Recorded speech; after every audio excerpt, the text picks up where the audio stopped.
आज हम बात करेंगे वंडर विटामिन के बारे में या सनशाइन विटामिन के बारे में। ये क्या होता है, इसकी कमी क्यों इतनी कॉमन हो गई है। मैं डॉक्टर प्रशांत त्रिपाठी, प्रयागराज से।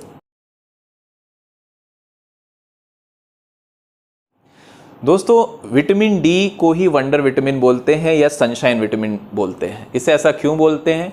क्योंकि जो हमारी शरीर में चमड़ी होती है, स्किन होती है, वो विटामिन डी की सबसे बड़ी कंस्ट्रक्शन मशीन है। हमारी शरीर पे, चमड़ी पे जब विटामिन डी की किरणें पड़ती हैं, UVB लाइट्स जब पड़ती है, तो हमारे जो चमड़ी में कोलेस्ट्रॉल होता है वो विटामिन डी की तरफ कन्वर्ट होता है।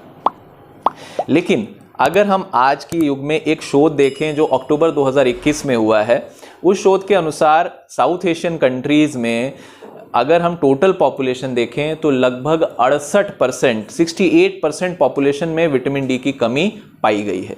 तो क्या विटामिन डी की कमी एक थर्ड वर्ल्ड बीमारी है? नहीं दोस्तों, ऐसा नहीं है।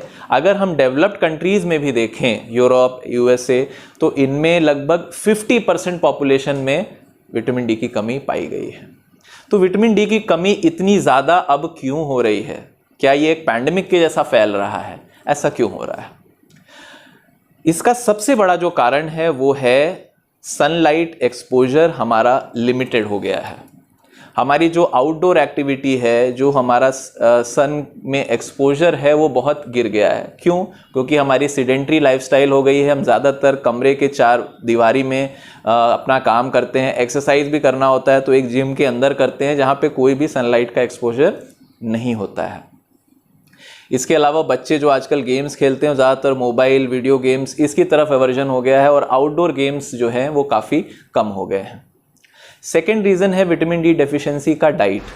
हमारी जो डाइट है वो फास्ट फूड ओरिएंटेड है, बहुत हैफेज़र्ड डाइट है जिसमें हम विटामिन डी की आपूर्ति हमेशा रह जाती है। खास करके हमारे वेजिटेरियन मित्र जिनको विटामिन डी बहुत लिमिटेड वेजिटेरियन सोर्सेज से मिलता है, वो कॉमनली विटामिन डी डेफिशिएंसी इनको मिलती है।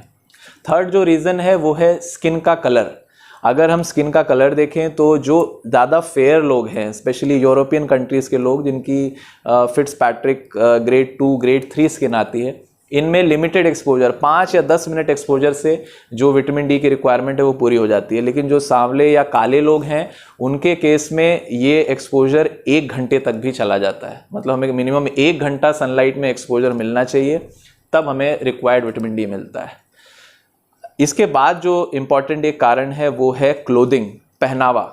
अगर हम देखें तो साउथ एशियन कंट्रीज़ में ज़्यादातर लोग या तो साड़ी या फिर ऐसे कुछ कपड़े पहनते हैं जिससे उनका तन पूरा ढका रहता है, या फुल शर्ट की बाहें वाला शर्ट, या फिर आपके बुरखे, या फिर स्कर्ट्स लंबे वाले जो कि क्रिश्चियंस पहनते हैं। इसके कारण क्या रहता है कि सनलाइट का एक्सपोजर बहुत लिमिटेड हो जाता है दोस्तों। तो विटामिन डी को वंडर विटामिन क्यों बोलते हैं? वो क्या ऐसा करता है हमारे शरीर में? विटामिन डी के प्रमुख 3 फंक्शन हैं अगर हम देखें, जिसमें प्रथम आता है मसल कॉन्ट्रैक्शन, मतलब हमारी जो मांसपेशी कॉन्ट्रैक्ट करती है कोई भी काम करने में, उसमें विटामिन डी का रोल होता है। सेकंड रोल है कैल्शियम मेटाबॉलिज्म में, शरीर में कैल्शियम के अब्जॉर्प्शन को, पेट से कैल्शियम को अब्जॉर्ब करने का काम हमारा विटामिन डी करता है। और थर्ड इंपॉर्टेंट जो उसका रोल है वो है इम्यूनिटी में। आपने सुना होगा कोरोना पैंडेमिक के समय सब विटामिन डी लेने पे काफ़ी जोर दे रहे थे, क्योंकि विटामिन डी का इम्यूनिटी में, रोगों को फाइट करने में बहुत बड़ा रोल है। हमें कैसे पता चलेगा कि हमें विटामिन डी की डेफिशिएंसी हो गई है? विटामिन डी डेफिशिएंसी के क्लासिकल फीचर्स हैं जिसे हम देख करके पहचान सकते हैं। इसमें सबसे जो प्रथम विटामिन डी डेफिशिएंसी का फीचर है वो है फटीग, टायर्डनेस। हमें बहुत जल्दी थकान लगने लग जाती है, हम कभी भी फ्रेश नहीं फील करते और थका थका पूरे दिन फील करते हैं। सेकंड जो इसमें सिम्टम है वो है हमारा एंजाइटी या फिर डिप्रेशन जैसा फीलिंग करना। मतलब हम अंदर से अच्छा नहीं फील करते, हम एक एक्टिव नहीं फील करते। थर्ड सिम्टम है बोन या फिर बैक पेन, कमर दर्द या फिर हड्डियों में हमें दर्द शुरू हो जाता है विटामिन डी की कमी के हिसाब से। फोर्थ जो सिम्टम है वो है हेयर लॉस। कई बारी पेशेंट्स के बाल झड़ने शुरू हो जाते हैं विटामिन डी के कारण। जैसे कि मैंने शुरुआत में बताया था कि विटामिन डी का बहुत बड़ा रोल है हमारी इम्यूनिटी में। तो जिनको विटामिन डी की डेफिशिएंसी होती है वो जल्दी इन्फेक्शन उन्हें होता है, फ्लू या फीवर लाइक सिम्टम्स बहुत फ्रीक्वेंटली आना शुरू हो जाते हैं। इसके बाद इम्पेयर्ड वुंड हीलिंग, हमारे जो भी घाव हैं, अगर हमें विटामिन डी की कमी है तो वो घाव उस दर से नहीं भरेंगे जैसे एक नॉर्मल इंडिविजुअल जिसमें विटामिन डी भरपूर है उसमें बढ़ता है।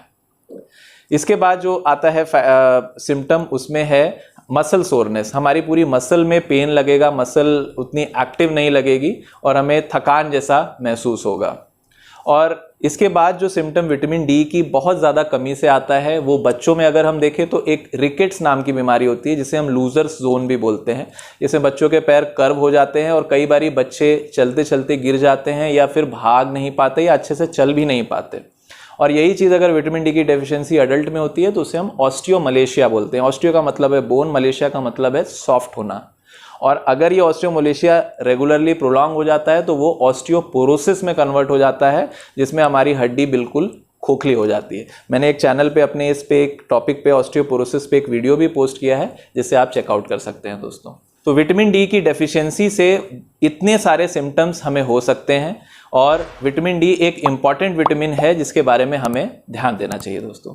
तो मैं आशा करता हूँ इस वीडियो से आपको विटामिन डी के रिलेटेड प्रॉब्लम्स के बारे में इंसाइट मिली होगी। आप समझ पा रहे होंगे कि ऐसे सिम्टम्स होने पे हमें विटामिन डी की डेफिशिएंसी हो सकती है।